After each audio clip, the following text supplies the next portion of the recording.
यमुना तीरा वनचारी, यमुना तीरा, यमुना तीरा वनचारी, यमुना तीरा। जय राधा माधव कुंज बिहारी, राधा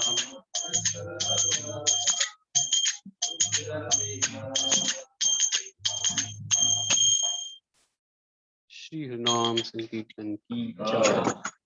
ओम नमो भगवते वासुदेवाय, ओम नमो भगवते वासुदेवाय,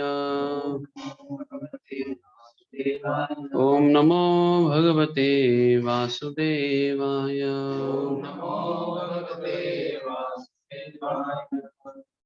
नारायणं नमस्कृत्य नरं चैव नरोत्तमं देवीं सरस्वतीं व्यासं ततो जयमुदीरयेत्। नष्टप्रायेषु भद्रेषु नित्यं भागवत सेवया भगवती उत्तमश्लोके भक्तिर्भवति नैष्ठिकी। कृष्णाय वासुदेवाय देवकी नंदनाय च नंदगोपकुमाराय गोविंदाय नमो नमः। हरे कृष्णा। श्रीमद् भागवतम पहला स्कंद अध्याय 6। Do we have Hindi one or okay we can have it in English today? Canto first, chapter 6, text number 25.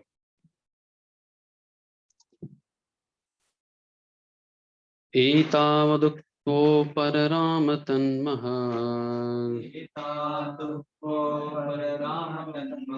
भूतं नभोलिङ्गमलिङ्गमीश्वरम् अहं च तस्मै महतां महीयसे शीर्षावनामं विदधेऽनुकम्पितः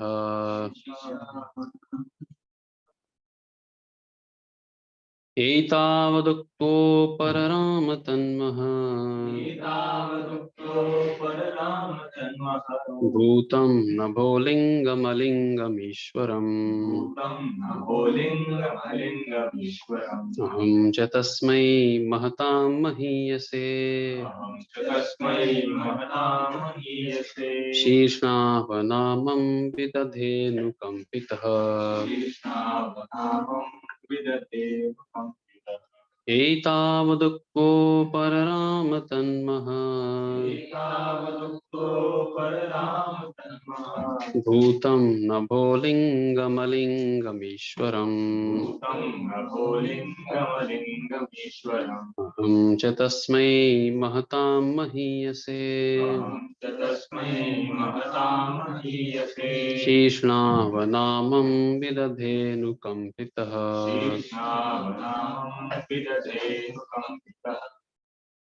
एतावदुक्तो परराम तन्मः भूतं नभोलिङ्गमलिङ्गमीश्वरम् अहं च तस्मै महतां महीयसे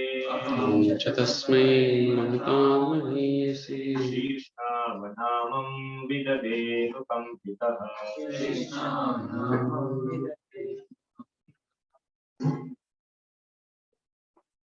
Word to word meaning.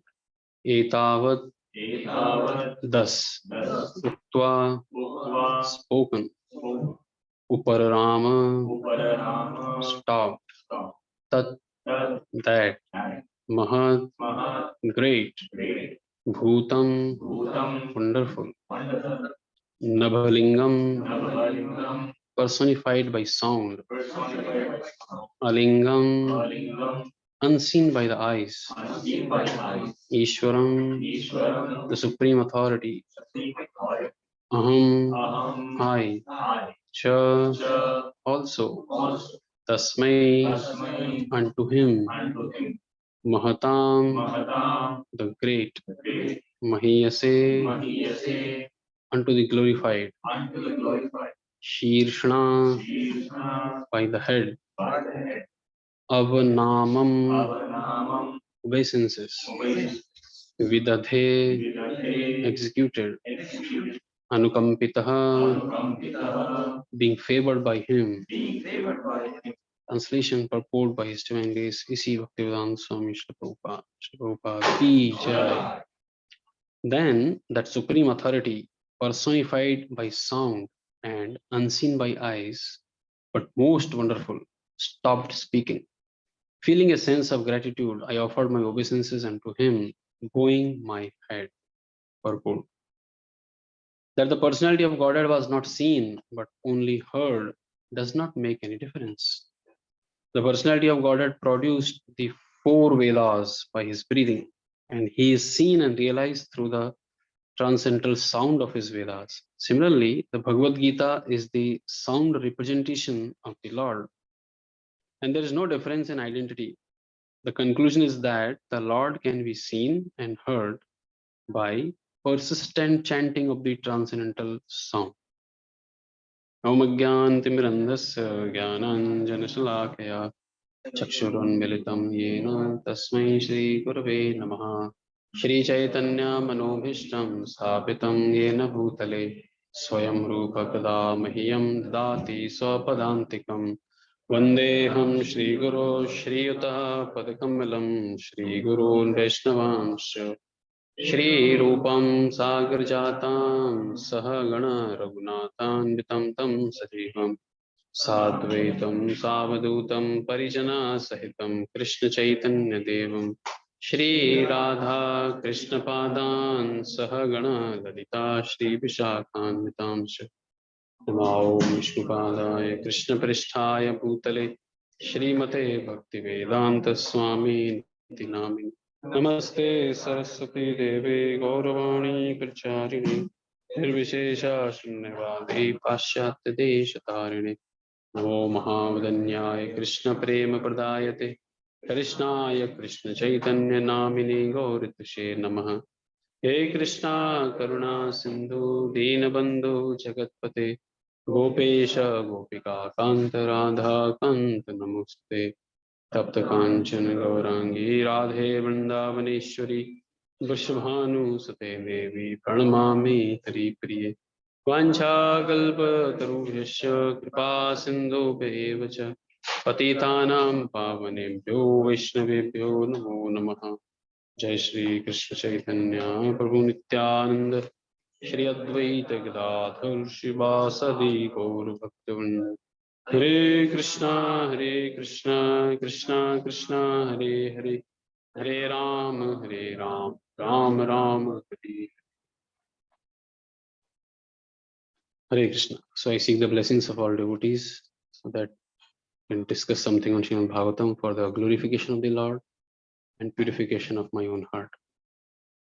So here we are discussing the pastime of Narad Muni, how he became Narad Muni, right?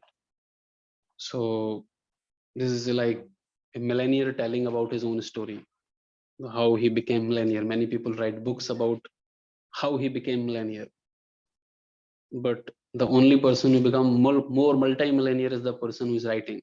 The readers keep spending their money in reading, so many other stories. But here is the story of a pure devotee, how he became pure devotee, and by just hearing and discussing about him, there's a chance for every other sadhaka to achieve that position also.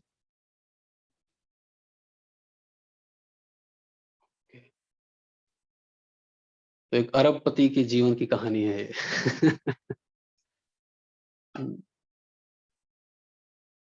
हाँ, तो इस तरह नारद मुनि के जीवन में या फिर किसी भी अरबपति के जीवन में अगर देखें तो उसके जीवन में भी क्या होता है, कई प्रकार के अवरोध आते हैं उसके जीवन में, कई प्रकार की असफलताएं आती हैं, और उन असफलताओं के बीच में रह के असफलताएं प्राप्त करके अंत में फिर उसे एक बड़ी सफलता प्राप्त होती है। तो उसी प्रकार नारद मुनि के जीवन में भी कई प्रकार के अवरोध आए, एक तरह से कहें तो असफलताएं बहुत आई, और जो रिसेंट असफलता अभी जो उनके जीवन में जो रिसेंट क्राइसिस आई थी, वो ये था कि भगवान ने एक स्नैपशॉट दिया था अपने जीवन में, एक क्षण के लिए दर्शन दिया और उसके बाद खत्म। बहुत विचलित हो गए और फिर से उन्होंने ध्यान लगाने का प्रयास किया, लेकिन भगवान ने फिर से दर्शन नहीं दिया। फ्री सैंपल बार बार नहीं मिलते, एक ही बार मिलते हैं। तो भगवान ने दर्शन दिया और फिर कहा, फिर साउंड के द्वारा, फिर शब्द ध्वनि के द्वारा उन्होंने नारद मुनि को 4 श्लोक कहे, जिनमें उन्होंने सेवा के बारे में और बुद्धि के बारे में और काफी कुछ बताया। और ऐसा कहकर आज के श्लोक में बताया गया है कि एतावद उक्त्वो, उक्त्वा मतलब ऐसा बोलकर उपर राम, भगवान फिर शांत हुए, भगवान ने फिर बोलना बंद किया। लेकिन जो ध्वनि थी वो बहुत ही महद्भूतम, जैसे हम बोलते हैं ना अद्भुत, उसी तरह से महद्भूतम बहुत विशेष थी। प्रभुपाद इसको ट्रांसलेट करते हैं वंडरफुल, ग्रेटली वंडरफुल, बहुत आश्चर्यजनक थी। भगवान का कुछ भी हो, भगवान का साउंड, भगवान की आवाज हो, भगवान का रूप हो, सब कुछ अद्भुत होता है। तो नारद मुनि ने वो आवाज सुनी। अब एक तरह से देखें तो नारद मुनि को भगवान ने क्या बोला, ये जीवन में दोबारा देखने का प्रयास भी मत करना, आऊंगा नहीं मैं तुम्हारे दर्शन के लिए। कोई होगी नाम एंड कषायाम एंड काफी कुछ बोला उनको। तो नारद मुनि एक तरह से डिजेक्टेड होना चाहिए उनको, कि क्या है ये, इतना मेहनत करके भी इतना भाग भाग के भी भगवान नहीं मिल रहे हैं। लेकिन उन्होंने भगवान की जब आवाज सुनी तो अगली लाइन में कहा गया यहाँ पे, शीर्ष्णावनामम विदधेनुकंपितः, अनुकंपितः, उन ही फेल्ट ग्रेटिट्यूड, उनको कृतज्ञता का अनुभव हुआ, वो कृतज्ञ हुए भगवान के प्रति, और उन्होंने भगवान को दंडवत किया। उस शब्द लिंग को, उस नभोलिंग को, उस भगवान के शब्द रूपी स्वरूप को उन्होंने दंडवत किया। नभोलिंगम, हालांकि भगवान कैसे हैं, अलिंगम ईश्वरम, भगवान ऐसे हैं जिनको इन भौतिक आंखों से नहीं देखा जा सकता है, अलिंगम ईश्वरम है। लेकिन उनको देखने का एक तरीका क्या है, नभोलिंगम, शब्द रूप में। तो वहीं से ही प्रभुपाद अपना तात्पर्य शुरू करते हैं कि जिनको आंखों से नहीं देखा जा सकता है, लेकिन अगर उनके बारे में सुन लिया जाए तो उसमें कुछ अंतर नहीं है। भगवान के रूप में और भगवान के द्वारा बोले गए शब्द या भगवान के नाम में कोई अंतर नहीं होता है। तो इसको कहते हैं भगवान का एब्सोल्यूट नेचर, परम स्थिति, परमाम स्थिति, एब्सोल्यूट नेचर। भगवान का एक स्वभाव है कि भगवान के बारे में कुछ अंतर नहीं है उनके खुद के नाम में या उनके द्वारा बोले गए शब्द में या उनके स्वरूप में। इसलिए हम सुबह सुबह बोलते हैं ना, हरि नाम प्रभु की जय हो। कौन से प्रभु, हरि नाम के प्रभु। नाम क्या है उनका, हरि नाम ही है। स्वरूप क्या है, वो शब्द वो रूप है। और उनको ग्रहण करने का तरीका क्या है, मुंह से बोलना है और कान से सुनना है। तो ये एब्सोल्यूट नेचर जो है, जो भगवान की परम स्थिति है, अभेद, नॉन डिफरेंस, ये जो स्थिति है ये कई जगह पे बताई गई है कि अगर भगवान के ऊपर कोई ध्यान लगाता है और उसका भाव चाहे कुछ भी हो, वो ईर्ष्या से, द्वेष से, कैसे भी भाव लगा ध्यान लगाए भगवान के ऊपर किसी भी भाव से, भगवान उसका भला ही करते हैं। ये भगवान का एक कहें तो कमी है, ड्रॉबैक।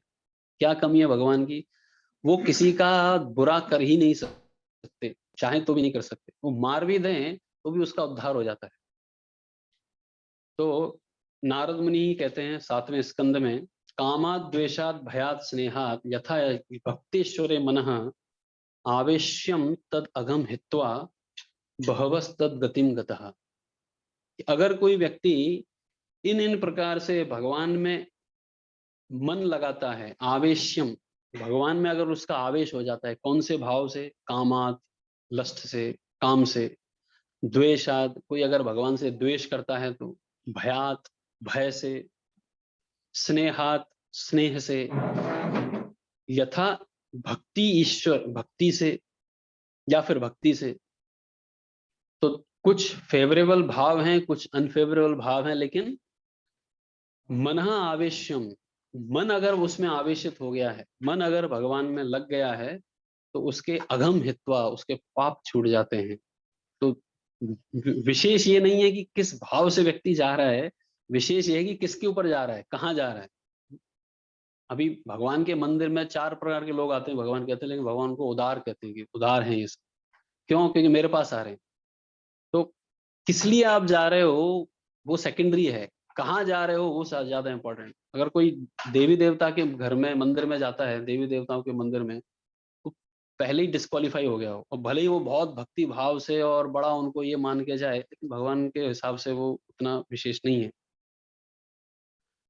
तो इसका कोई उदाहरण कि कोई व्यक्ति गलत भाव से भगवान के पास गया और उसका भी उद्धार हो गया, तो अगले ही श्लोक में नारद मुनि कहते हैं, गोप्य कामात् भयात् कंसो द्वेषा चेद्यादयो नृपा संबंधात् वृष्णया स्नेहात् यूयं भक्त्या वयं विभो। नारद मुनि कहते हैं कि गोप्य कामात्, गोपियों ने एक तरह से भौतिक काम तो नहीं, आध्यात्मिक काम से भगवान को पाया। भयात कंसो, कंस ने जीवन भर क्या किया, डरता रहा बेचारा।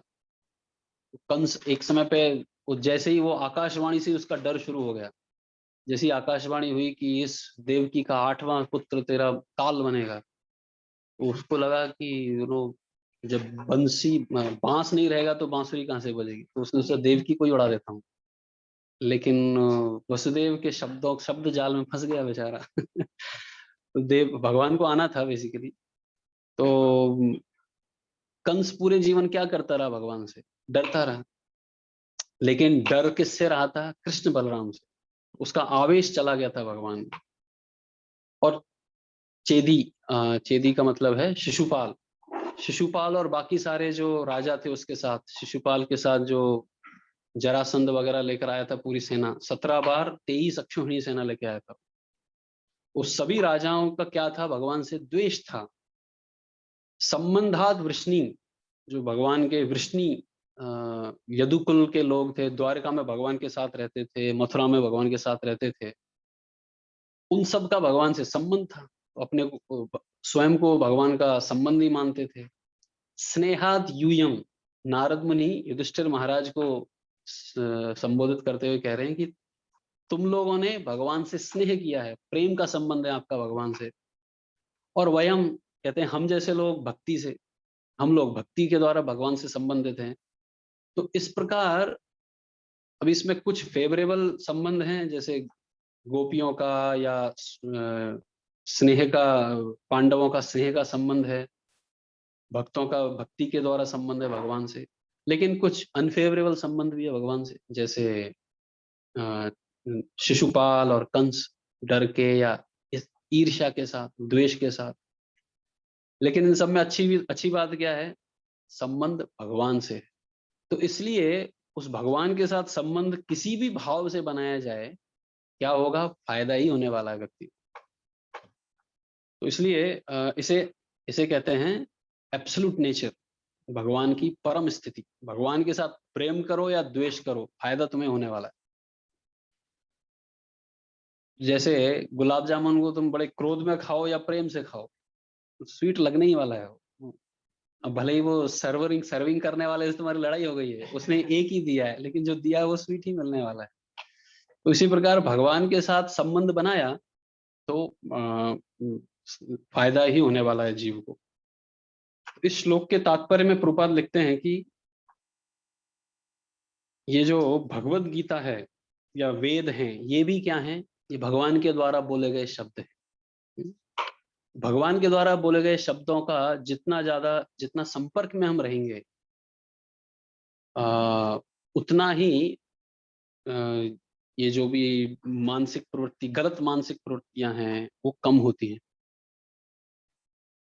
वेदांत सूत्र में एक चीज आती है अंत में, अनावृत्ति शब्दात, कि जितने भी प्रकार के हमारी आवृत्तियां हो गए, जितने भी कवरिंग्स आ गए हैं इस दुनिया के, तमोगुण, रजोगुण के, यहाँ तक कि सत्वगुण के जो कवरिंग आ गए हैं, इन सब के सबसे अनावृत्ति होने का तरीका क्या है? शब्द के द्वारा। लेकिन कौन सा शब्द, वो इंपॉर्टेंट है। इसलिए वेदांत सूत्र का मतलब क्या है? वो सूत्र फॉर्म में है, उनको जब तक अनवाइंड नहीं किया गया तब तक कंफ्यूज ही रहेंगे।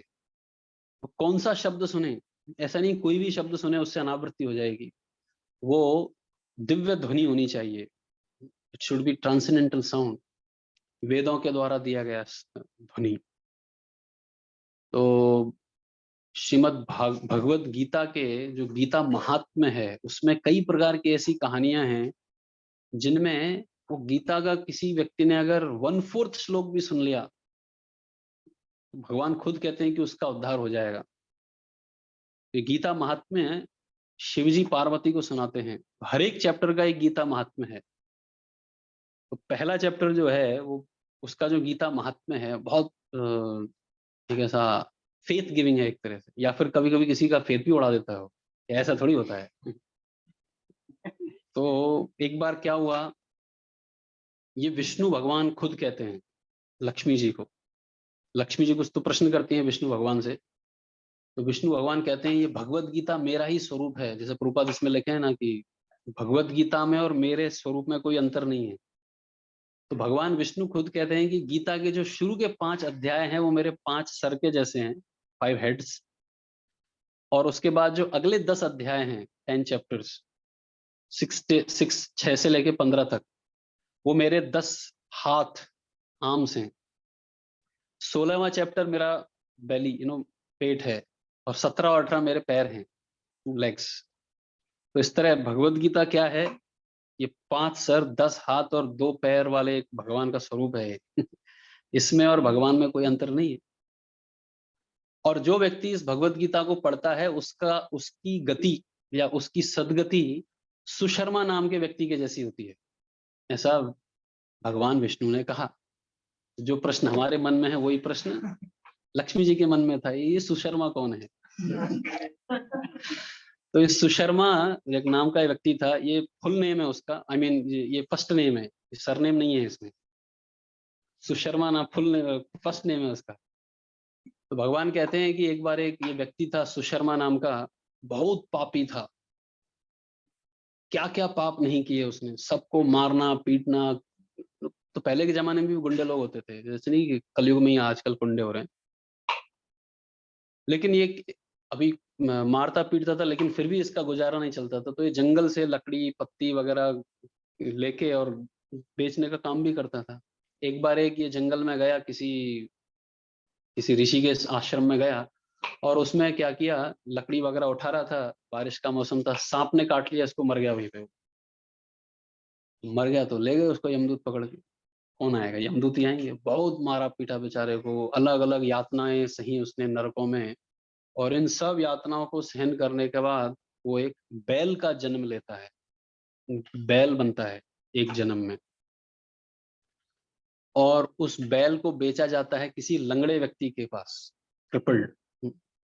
अब वो लंगड़ा व्यक्ति क्या करता है, उस एक दिन उस मतलब बहुत काम लेता है उस बैल से, एक दिन उस बैल के ऊपर बहुत कुछ लाद देता है, और वो बैल भी बहुत बूढ़ा हो चुका होता है, शक्ति नहीं होती है उसमें, और उसके ऊपर इतना सामान लाद देता है वो कि वो बेचारा बैल पसर जाता है बीच रास्ते में, और अपनी अंतिम सांसें गिनने लगता है। तो आजू बाजू के लोग जमा हो जाते हैं और कहते हैं अरे बैल मर गया। तो वो लंगड़े को कोई नहीं बोलता है, वो खुद पहले से ही क्रिपल्ड है। तो सब उस बैल के बारे में दया दृष्टि रखते हैं और कहते हैं कि चलो मैं मेरे पुण्य इस बैल को देता हूँ। पहले के जमाने में ऐसा होता था, आजकल कोई 10 रुपए भी निकाल के नहीं देंगे, इसके क्रियाक्रम के लिए पैसा ले ले उसके लिए भी नहीं देंगे। पहले लोग अपने पुण्य दान करते थे, मृत जानवर को भी। तो लोग दान दे रहे हैं कि मेरे पुण्य इसको लग जाए, मैं गंगा जी नहाने गया था अगले पिछले साल तो उसका पुण्य से लग जाए। तो ऐसे बहुत लोग दान कर रहे थे। तो वहीं एक वेश्या भी खड़ी थी उन्हीं उसी भीड़ में। तो वेश्या ने देखा सब लोग दान कर रहे हैं, मैं क्या दान करूं, मैंने क्या पुण्य किया है। तो कुछ तो याद करके वो बोलती है मैंने जो पुण्य किया है वो इसको लग जाए। ऐसा करके फिर वो बैल सुन रहा होता है ना सब कुछ, बैल को याद होता है किसने क्या क्या क्या बोल रहा है कोई, फिर वो बैल मर जाता है। अब फिर उसको यमराज के पास ले जाते हैं। तो यमराज कैलकुलेशन करते हैं कि अच्छा कुछ पुण्य वगैरह भी आए हैं, अरे ये वेश्या के द्वारा दिया गया पुण्य आया है इसके पास। तो उस वेश्या ने जो पुण्य दिया है इसको, इसके बेसिस पे हम इसको मुक्त करते हैं, और उसको अगला शरीर एक ब्राह्मण के घर में जन्म मिलता है उसको। अब इस व्यक्ति को जन्म मिलने के बाद सब याद रहता है कि मुझे ये मुक्ति किसकी वजह से हुई है, उस वेश्या के द्वारा दिए गए पुण्य की वजह से। उसको पूर्व जन्म याद होता है अपना, तो वो ढूंढता ढूंढता पहुंच जाता है, इस वेश्या ने क्या पुण्य किए जिसकी वजह से मेरी मुक्ति हो गई।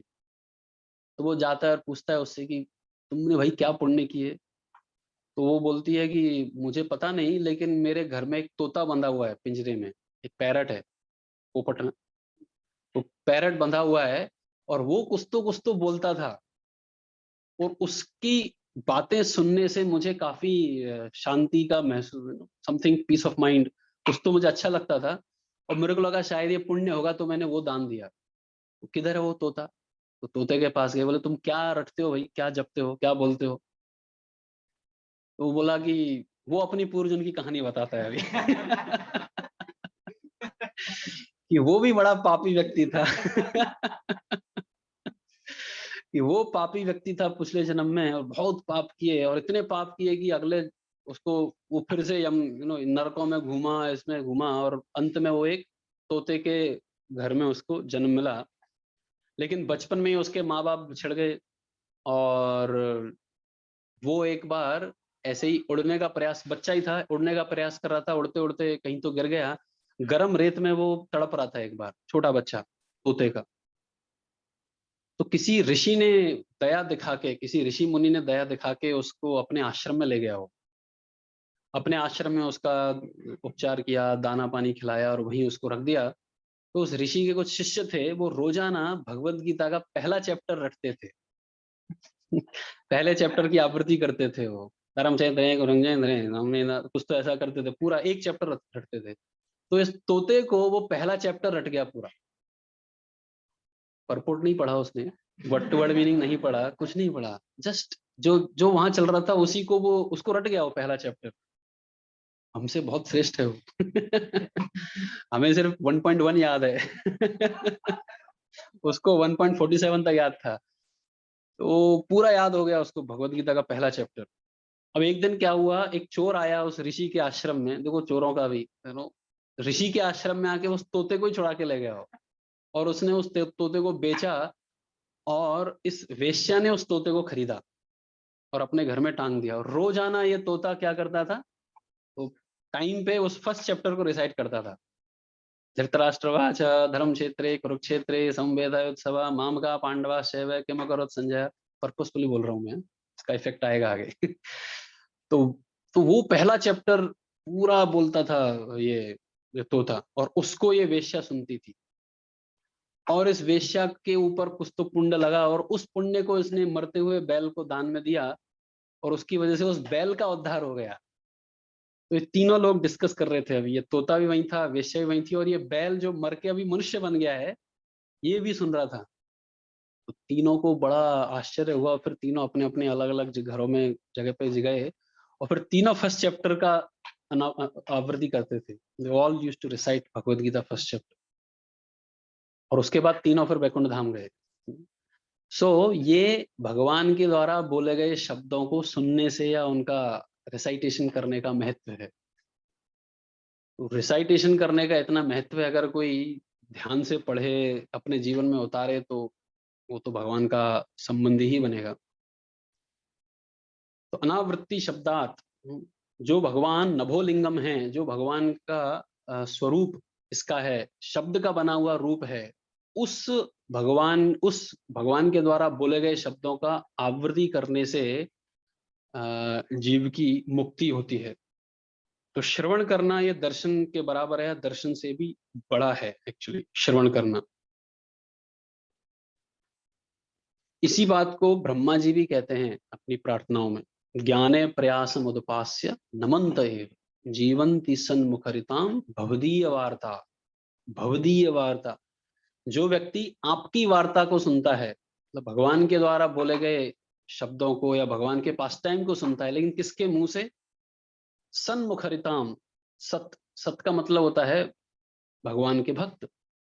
भगवान के भक्तों के द्वारा के मुख से निकली गई आपकी वार्ता को जब कोई व्यक्ति सुनता है, सिर्फ सुनता नहीं है, नमंत एव उस कथा को नमस्कार करता है। और क्या नहीं करता? ज्ञाने प्रयासम, ये ज्ञान की खान को खोदना बंद करके भगवान की कथा में जब नमन करना, झुकना शुरू करता है, तो क्या उसे किसी स्थान बदलने की जरूरत है? कहते हैं स्थाने स्थिता श्रुतिगताम तनुवांग मनोभेद। उसे अपने स्थान बदलने की जरूरत नहीं है, लेकिन श्रुतिगताम, सुनने की जरूरत है। तनुवांग मनोभेर, और अपने जीवन को डेडिकेट करता है। कैसे? शरीर, मन और वांग, शब्द को भगवान में डेडिकेट करता है, समर्पित करता है। तो इस प्रयास से, ज्ञान प्रयास से नहीं, इस प्रयास से, श्रवण के प्रयास से क्या होता है?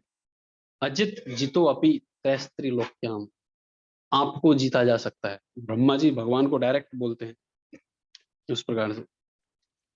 तो ये प्रभुपाद यहाँ पे तात्पर्य में, इसमें अंतिम लाइन में लिखते हैं कि by the incessant chanting, persistent chanting of the holy name, सतत रूप से जब कोई भगवान के नाम का जप करता है तो भगवान को रियलाइज किया जा सकता है। अब ये सतत रूप से जप करने का मतलब क्या है? जैसे हम कहते हैं ध्यान लगाने, तो ध्यान लगेगा तभी सतत रूप से जप हो सकता है। इनअटेंटिव चैंटिंग करते करते 16 माला भी पहाड़ लगने लग जाता है। लेकिन जब ध्यान लगाने का प्रयास किया जाता है तो ज्यादा जप किया जा सकता है। प्रभुपाद एक जगह पे लिखते हैं ध्यान कैसे लगेगा? Wrapped attention. रैप्ट अटेंशन तभी हो सकता है जब मन शुद्ध होता है। ध्यान कब लगेगा? जब मन थोड़ा शांत होगा, शुद्ध होगा। नहीं तो मन में ही अगर हजारों इच्छाएं आती जा रही हैं तो फिर जो आदमी बैठा हुआ है स्थाने स्थिता, लेकिन गताम सर्वगता, वो सब जगह गया हुआ है वो। तो जब मन शुद्ध होगा तो ये ध्यान लगेगा। तो सबसे बड़ी प्रॉब्लम तो यही है, मन कैसे शुद्ध हो? तो कृपा लिखते हैं मन शुद्ध होगा जब व्यक्ति के एक्शन, कार्य शुद्ध होंगे। जब हमारे कार्यों में शुद्धता होगी तब मन शुद्ध होगा। तो गड़बड़ करेंगे दिन भर और सोचे कि मेरे जप हो जाए अच्छे से, थोड़ी हो सकता है। फिर कौन से कार्य शुद्ध हों? तो प्रभुपाद लिखते हैं वहां स्पेसिफिकली, जब हमारा आहार, निद्रा, भय, मैथुन, ईटिंग, स्लीपिंग, मेटिंग, डिफेंडिंग, जब ये चीज शुद्ध होंगी तो मन शुद्ध होगा। हाँ हाँ, तो कार्य शुद्ध होंगे और फिर कार्य शुद्ध होगा तो मन शुद्ध होगा। इसलिए ईटिंग, क्या खा रहे हैं हम, कहाँ बना हुआ खा रहे हैं हम, किसके द्वारा बनाया हुआ खा रहे हैं हम, बहुत महत्व, बहुत ये करता है, महत्वपूर्ण है। तो कहीं भी कुछ भी खा लेंगे तो फिर कहीं भी कैसे भी प्रकार के कार्य शुरू हो जाएंगे फिर हमसे, और फिर ध्यान कभी नहीं लग सकता। इसलिए चैतन्य महाप्रभु ने जब छोटा हरदास के द्वारा भिक्षा में लाया गया राइस खाया तो तुरंत उन्होंने पहचान लिया कौन गया था भिक्षा मांगने। छोटा हरदास, बैन हिम भगा दिया उन्होंने उसको। और महाप्रभु ने ये नहीं देखा बनाया तो होगा किसी ने, तो भक्त ने बनाया होगा, 16 माला जप वाले ने बनाया होगा। और 16 माला जप वाले ने नहीं बनाया तो कम से कम ऑफरिंग तो कर दिया। नो, उन्होंने देखा कि बैगिंग करके कौन लाया है, वहां से काउंटडाउन शुरू हो जाती है। तो इसलिए आहार, आहार शुद्ध होना चाहिए। प्रश्न उठता है निद्रा कैसे शुद्ध होती है, नींद कैसे शुद्ध होगी? निद्रा शुद्ध होने के लिए भगवान भी कहते हैं युक्त आहार विहारस्य युक्त चेष्टस्य कर्मसु युक्त स्वप्नावबोधस्य। अगर हमारी स्लीप रेगुलेटेड है, जिस टाइम पे सोना है उस टाइम पे सोना चाहिए, जिस टाइम पे उठें उस टाइम पे उठें, तो निद्रा भी शुद्ध होती है। आहार, निद्रा, तो इस प्रकार से जब हमारे जीवन के कार्यकलाप शुद्ध होंगे तो अपने आप ध्यान लगेगा भगवान में। तो इस प्रकार से परसिस्टेंट चैंटिंग जो प्रभुपाद यहाँ पे लिखे हैं, तो जप करने में ध्यान लगना बहुत महत्वपूर्ण है। इसकी शुरुआत हमारे खाने पीने सोने से शुरू हो जाती है। अब एक और चीज यहाँ पे जो अनुवाद है, इसमें प्रभुपाद लिखते हैं कि जब वो ध्वनि बंद हो गई, नारद मुनि के द्वारा भगवान के द्वारा बोले गए शब्द जब बंद हो गए, तो नारद मुनि फेल्ट ग्रेटिट्यूड। नारद मुनि को बहुत ये हुआ, कृतज्ञता महसूस हुई नारद मुनि को। एक तरह से देखें तो भगवान ने बोलना बंद कर दिया, उसके पहले दिखाना बंद कर दिया। कंप्लेन करने के बहुत अवसर थे नारद मुनि के पास, लेकिन फिर भी उन्होंने ग्रेटिट्यूड दिखाया। तो इसलिए कृतज्ञता दिखाने के लिए, कृतज्ञ होने के लिए किसी बहाने की जरूरत नहीं है। You don't need excuse to become grateful, और you don't need something to be grateful. वो व्यक्ति का एक इनेट एक इंटीग्रल पार्ट होता है, एक आंतरिक भाव होता है कि किस चीज के लिए मैं ग्रेटफुल बनूं भगवान के। वो अवसर ढूंढता है, कृतज्ञ बनने के लिए। लेकिन एक नास्तिकवादी कहें या कोई आसुरी प्रवृत्ति का व्यक्ति कहें तो वो अवसर ढूंढता है कहाँ मैं भगवान को गाली दे सकूं, कहाँ मैं भगवान के प्रति कृतज्ञता का भाव दिखा सकूं, अनग्रेटफुल बन सकूं। यहां नारद मुनि को दर्शन नहीं मिले, फिर भी वो ग्रेटफुल था। एक और पास टाइम आता है जहां पे व्यक्ति को भगवान के दर्शन मिले लेकिन भगवान से कुछ मिला नहीं, फिर भी वो ग्रेटफुल था। कौन था वो? सुदामा। भगवान के पास गया, भगवान के साथ रहा, लेकिन मिला कुछ भी नहीं। भगवान ने उसकी फटी हुई धोती भी बदली नहीं, इसी में ही वापस, और यहाँ तक कि चप्पल भी नहीं दिए, ऐसे ही वापस भेज दिया। तो उसके भाव क्या थे? तो ये जो भक्तों के मन में जब जब भगवान से कुछ मिलता नहीं है अपेरेंटली, उस समय पे क्या भाव आते हैं, तो सुदामा के पास टाइम से हम थोड़ा देखने का प्रयास करेंगे। तो सुदामा भगवान के घर में आता है और भगवान से मिलता है। वो पूरा दिन, 2-3 दिन भगवान के साथ बिताता है। और क्या याद करते हैं दोनों दोस्त मिलके कि भगवान के अपने गुरु के गुरुकुल में रह के हमने क्या क्या कांड किए। जंगल में रहे, जंगल में गए, वहां तूफान आया और वो और ये सब। जब दोस्त लोग, जब बचपन के दोस्त मिलते हैं तो क्या क्या याद करते हैं, टीचर को कैसा हमने खिंचाई किया। लेकिन यहाँ पे गुरु ने उनको क्या आशीर्वाद दिया, गुरु ने क्या आशीर्वाद दिया उनको, वो याद कर रहे थे। तो ये सब करने के बाद फिर भगवान पूछते हैं एक दिन सुदामा को, श्री भगवान उवाच किम उपायनम आनीतम ब्रह्मन में भवता ग्रहात। अपने घर से तुम मेरे लिए क्या उपहार लेके आए हो दोस्त? किम उपायनम आनीतम, उपायनम का मतलब क्या गिफ्ट लेके आए हो? और बहुत महत्वपूर्ण बात कहते हैं भगवान उसके बाद, अणु अपि उपाहृतम भक्तई प्रेमणा भूरियेव में भवेत। अगर कोई व्यक्ति अणु के जैसा, अणु मतलब छोटा सा कोई गिफ्ट लेके आता है, अणु अपि उपाहृतम, उपहार, छोटा सा उपहार अगर लेके आता है, लेकिन कैसे? भक्ति प्रेरणा, भक्ति भाव के द्वारा और प्रेम से अगर कोई लेके आता है, भूरी एव में भवेत, मैं उसको बहुत बड़ा मानता हूं। लेकिन भूरी अपि अभक्तो उपहृतम, लेकिन कोई अगर अभक्त है और बहुत बड़ा गिफ्ट लेके आता है, नमे तोषाय कल्पते, लेकिन मुझे संतुष्टि नहीं होती है। मुझे क्या देके तुम संतुष्ट कर सकते हो? कोई बड़ी गिफ्ट लेके आगे नहीं हो सकता, क्योंकि दिया किसने तुम उसको? वो बड़ी गिफ्ट मान रहा है, और दिया किसने? मैंने ही तो दिया है।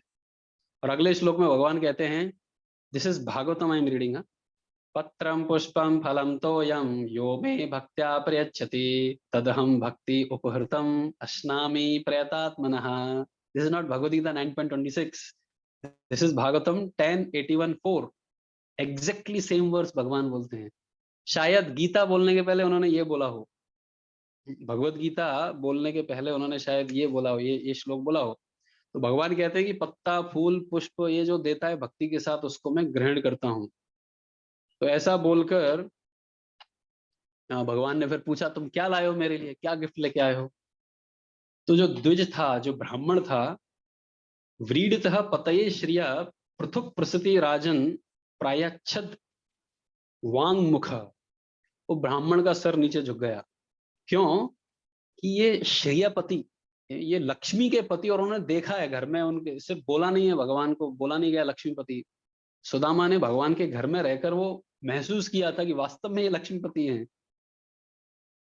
और मैं उनके लिए क्या लेके आया हूं?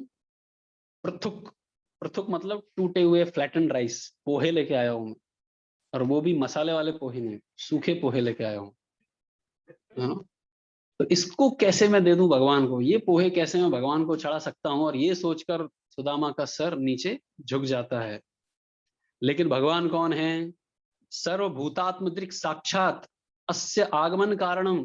उस सर्वभूतात्मदृक्, जिसको सबके हृदय का पता है, उनको पता था ये ब्राह्मण मेरे लिए कुछ लेके आया है और इसके आने का कुछ कारण है। विज्ञाया चिंतयान आयम श्री कामो माम भजत पुरा। लेकिन इस व्यक्ति ने मेरा भजन इसलिए नहीं किया कभी भी, किसी भौतिक इच्छा के लिए, किसी भी भौतिक इच्छा के लिए इसने मेरा भजन नहीं किया है, ये भगवान को पता था। और ये जो भी लेके आया है, ये भक्ति के साथ ही लेके आया है। लेकिन देने में संकोच कर रहा है। तो फिर भगवान ने झपट कर उस पोहे को खींच के खाया। खा रहे थे, अभी बहुत बड़ा पास टाइम है आगे। लक्ष्मी जी ने, रुक्मिणी जी ने उनको रोक दिया। कुछ लोग कहते हैं लक्ष्मी ने रोक दिया क्योंकि शायद उसको ज्यादा संपत्ति मिल जाए, लेकिन ऐसा नहीं था। रुक्मिणी जी सोच रही थी भगवान ये सूखे पोहे खाएंगे, तो भगवान को अगर थोड़ा सा कम पका हुआ खाना मिल जाता है तो उससे उनका पेट दर्द हो जाता है। ये सूखा पोहे पोहे खाएंगे तो भगवान का पेट दर्द हो जाएगा। ऐसा सोचकर लक्ष्मी जी ने, रुक्मिणी जी ने हाथ रोका भगवान का। तो फिर वो ब्राह्मण स्ताम तू रजनीम, उस रात एक रात और रुका वो ब्राह्मण। कहाँ रुका वो? अच्युत मंदिरे, अच्युत के मंदिर में एक दिन और रुका हो, कृष्ण के भगवान के घर में रुका हो। भुक्त्वा पीत्वा सुखम मेने आत्मानम स्वर्गतम यथा। भोग भुक्त्वा, ना खा के पी के भगवान के साथ रह रहे, थोड़ी रोना है उधर है। भुक्त्वा पीत्वा मुखम सुखम मेने, बड़े सुख से भगवान के घर में रहा वो। और अगले दिन वो निकला।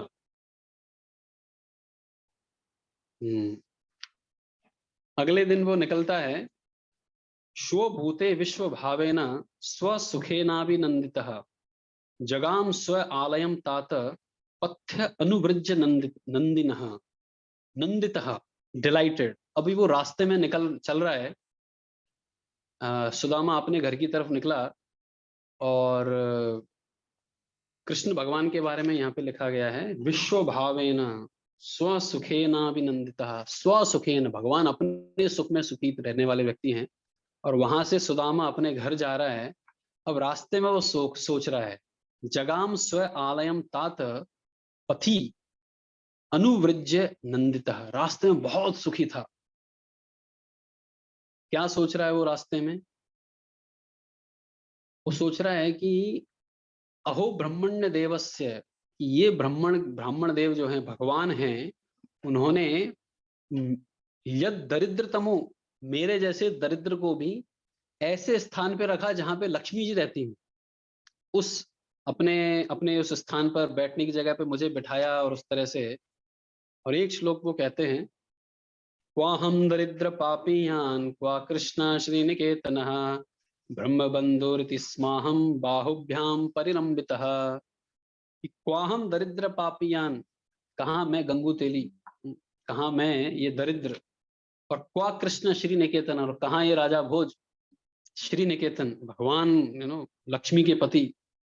और मैं तो ब्राह्मण भी नहीं हूँ, ब्रह्म बंधु हूं मैं। कल ही हम पढ़ रहे थे ब्रह्म बंधु क्या होता है। खुद को ब्रह्म बंधु मान रहे हैं वो। लेकिन मेरे जैसे ब्राह्मण को भी, ब्रह्म बंधु को भी बाहुभ्याम परिरंबिता, भगवान ने अपने एम्ब्रेस, अपने बाहुओं से मुझे, मेरा एम्ब्रेस किया, मुझे गले लगाया। लेकिन क्या फर्क पड़ता है अगर भगवान ने मुझे कुछ दिया नहीं? कुछ सोच के भगवान ने शायद मुझे कुछ दिया नहीं होगा। काफी कुछ है बीच में, मैं क्विकली जा रहा हूँ वहां। वो कहते हैं कि अगर मुझे भगवान ने क्यों नहीं दिया मुझे? भगवान ने सोचा होगा अधनो अयम धनम प्राप्य माद्य अनुच्चैर माम स्मरेत इति कारुणिको नूनम धनम में भूरी ना अदतात।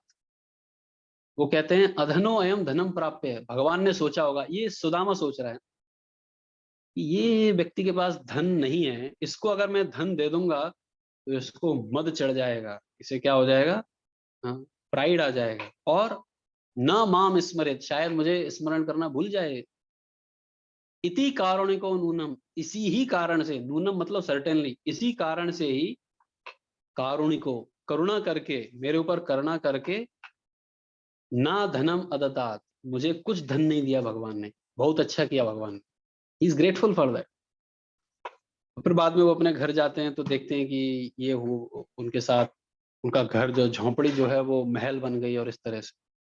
तो देखो, जब व्यक्ति को भगवान से कुछ रेसिप्रोकेशन नहीं मिलता है और उस समय पर अगर वो भगवान के प्रति कृतज्ञ होता है, ग्रेटफुल होता है, फिर भगवान देखते हैं कि ये वास्तव में रेसिपिएंट है। क्योंकि तब उसको थोड़ा सा भी 1% भी दिया तो उसको बहुत मानता है। यहाँ नारद मुनि को दर्शन नहीं दिया, सुदामा को कुछ धन नहीं दिया, दोनों ग्रेटफुल हैं। लेकिन बाद में फिर क्या मिलने वाला है? देवदत्तम एवं वीणाम, नारद मुनि को एक वीणा मिलने वाली है, इंस्ट्रूमेंट, म्यूजिकल इंस्ट्रूमेंट। उसको लेके वो पूरे दुनिया में प्रचार करने वाले हैं। सुदामा को सिर्फ यही नहीं मिला ना, धन संपदा नहीं मिली, भगवान का प्रेम भी मिला उस तरह से। तो किसी भी बड़ी चीज को प्राप्त करने का क्वालिफिकेशन ये है कि जो भी मिला है या जो नहीं मिला है इसके लिए भी ग्रेटफुल होना, उसके लिए भी भगवान के प्रति कृतज्ञ होना। तो हम यहाँ पे रोकते हैं। श्रील प्रभुपाद की जय, ग्रंथराज श्रीमद् भागवतम की जय।